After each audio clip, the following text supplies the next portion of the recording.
अगर जज्बा और मेहनत हो तो कोई शारीरिक कमजोरी भी सफलता के रास्ते में आड़े नहीं आ सकती। जी हाँ, नमस्कार, मैं हूँ आपके साथ स्वीटी दीक्षित और आप देख रहे हैं डेली 24 भारत। हौसलों की उड़ान क्यों कह रहे हैं, चलिए इससे भी आपको रूबरू करा दें। दरअसल महोबा में दोनों हाथों से दिव्यांग अपनी लगन से स्नातक की परीक्षा दे रहा है। जिसने भी दिव्यांग के हौसलों को देखा वो दंग रह गया।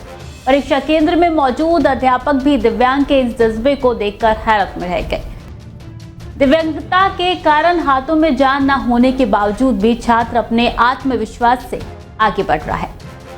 आपको बता दें कि महोबा जिले के अजनर थाना क्षेत्र के मगरिया गांव निवासी गणेश कुमार शारीरिक कमजोरी को मात्र देकर अपने जज्बे के बलबूते पर आगे बढ़ रहे हैं, जो कई लोगों के लिए प्रेरणा का स्रोत बना हुआ है। दोनों हाथों से दिव्यांग होने के बावजूद गणेश ने अपनी पढ़ाई और परीक्षा में खुद लिखने का संकल्प लिया और उसे पूरा कर दिखाया। 22 वर्षीय गणेश कुमार के हाथ जन्म से ही कमजोर है। उनकी बनावट ऐसी है कि वो आसानी से पेन नहीं पकड़ सकते। बावजूद इसके उन्होंने कभी हार नहीं मानी और अपने आत्मविश्वास से ये साबित कर दिया कि दिव्यांगता भी उनके सपनों को रोक नहीं सकती। शुरुआत में लिखने में उन्हें कई कठिनाइयों का सामना करना पड़ा, लेकिन उनके हौसलों और मेहनत ने उन्हें इस चुनौती पर विजय दिलाई। गणेश इस समय पूरनलाल महाविद्यालय से बीए तीसरे साल का छात्र है। वो पुलपहाड़ के श्री किशोर गोस्वामी महाविद्यालय में परीक्षा दे रहा है। जब गणेश ने खुद से अपनी उत्तर पुस्तिका पे लिखना शुरू किया तो वहां मौजूद शिक्षक और अन्य छात्र उनकी लगन और संकल्प शक्ति को देखकर हैरान रह गए। गणेश ने बताया कि उनकी कोशिश है कि वो उच्च शिक्षा प्राप्त करे और अपने जैसे अन्य दिव्यांग व्यक्तियों को प्रेरणा दे। उनका मानना है कि शारीरिक बाधाएं सफलता की राह में रोड़ा नहीं बन सकती है। अगर मन में कुछ कर गुजरने का जज्बा हो तो मुकाम भी पाया जा सकता है। यहाँ जो लोग देखते हैं, बच्चे देखते हैं आपको, या आपके हाथ काम नहीं करते हैं, लिखते हैं, और शिक्षक देखते हैं, क्या कहते हैं सब लोग? ये जो कुछ भी कहते हैं उससे कुछ फायदा नहीं पड़ता। अच्छा, और जो आपके जैसे और भी दिव्यांग बच्चे हैं उनके लिए, उनको आप क्या संदेश देना चाहते हैं? मेरा यही कहना है कि वो पढ़ लिख कर आगे बढ़े और अपने लिए कुछ करे आगे चलकर। समाज को क्या संदेश है?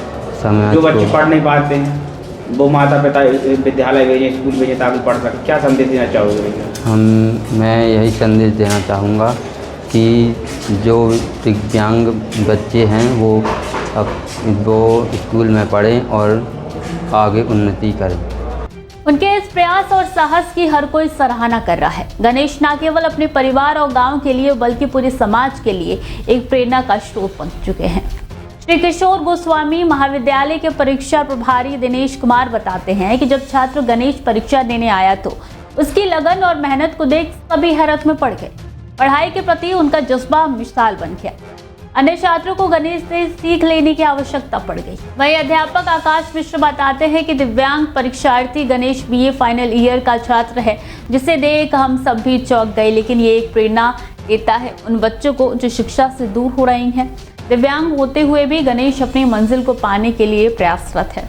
उसे देखकर ये सीख है कि जीवन में कभी हार नहीं माननी चाहिए और आगे बढ़ते रहना चाहिए। सरकार भी इनके लिए विशेष व्यवस्थाएं और योजनाएं चलाई जाए ताकि दिव्यांग बच्चों की प्रतिभाएं निखर कर सामने आए। जो विद्यार्थी है वो पूरन राम प्रकाश दीक्षित से बिलोंग करता है। वो बीए 3rd सेमेस्टर का बच्चा है। हमारे यहाँ उसका सेंटर आया हुआ है। मैंने उस एक दिन बालक को देखा, मैं देख के अचंभित हो गया।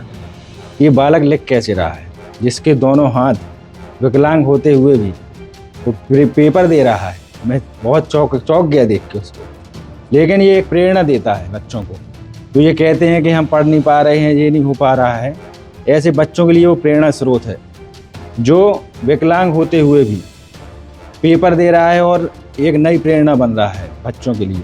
हौसला अफजाई ऐसे करते हैं कि मैं उसको देख के ही मैंने भी बहुत कुछ सीख ली उससे, कि हमें अपने जीवन में कभी हार नहीं माननी चाहिए, निरंतर चलते रहना चाहिए, यही प्रयास करना चाहिए अपने जीवन में। मैं ऐसे बच्चों के लिए सरकार से निवेदन करता हूं, जो ये दिव्यांग बच्चे हैं, इनके लिए कुछ विशेष व्यवस्थाएं या विशेष सुविधाएं इन्हें उपलब्ध कराई जाएं, जिससे इन्हें ऐसे बच्चों की प्रतिभाएं निखर के सामने आए हमारे।